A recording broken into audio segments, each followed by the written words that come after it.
সোনকালে হয় কুকুৰৰ বাচ্চাটো এই সোনকালে জবি দিলি নহয় মৰিও নাছিলে ৰাতি মই মৰি গিলা দবলা দবলি কৰি দিছোঁ আগবাল ইমান দেৰিকলি মানুহ ঘুমি থাকে নেকি দেশৰ চলি একদম উন্নতি কৰিব লাগিছে তই কি কৰি আছা মানুহ ইতাক লাগি মানুহ ঘুমাই থাকে চলিগিলাই স্কুলত যাব লাগিছে ঘেণ্টাটো এতিয়া কি কৰি আছে বিছনাখনৰ ওপৰত দেশৰ যদি কিবা উন্নতি কৰিব ইচ্ছা আছে ভালকৈ সদায় ৰাতিপুৱা 6টা বজাত উঠবি ৰামদেৱৰ মতে এই পাপাৰ মতে বঢ়িয়াকৈ ৰাতিপুৱা সোনকালে উঠবি ৰামদেৱ পাপাৰ মতে তহঁতে বঢ়িয়াকৈ ৰাতিপুৱা সোনকালে উঠি পেলাই ব্যায়াম চিয়াম কৰবি কিবা কিবি কৰবি এই 3 মাহ যেনেকৈ খেদালি আৰু এতিয়া আৰু অলপ মানুহটো চেঞ্জ এনেকৈ তোৰ তাতে কোনোৱে বিয়া নিদিয়ে জানো নাই যদি কাৰোবাক বিয়া কৰাব ইচ্ছা আছে বিয়া কৰাব তেতিয়াহ'লেতো সোনকালে উঠবি সদায় ৰাতিপুৱা কিবা কিবি কৰবি জানো নাই এইগিলা যদি নকৰা নহ'লেতো কেনেকৈ কৰিব পাৰিবি কি কৰি আছে তহঁতে কি কৰি আছা তহঁতে কাম বনটো নাইয়ে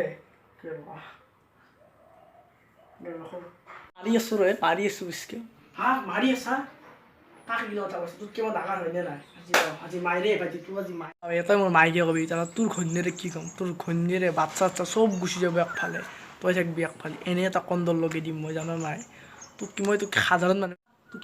কি কবি মূৰ্তিটো তই কি নক'ম সিদিনা বৌৰাণীৰ ঘৰত চাহত চেনি কম হোৱা বুলি কৈ কি চেনি খাই আছিলি তই মোক কি পাইছা চব দেখিছোঁ মই তই মোৰ কথা ল'বচোন লগাও যা একেলগে লগাব যাম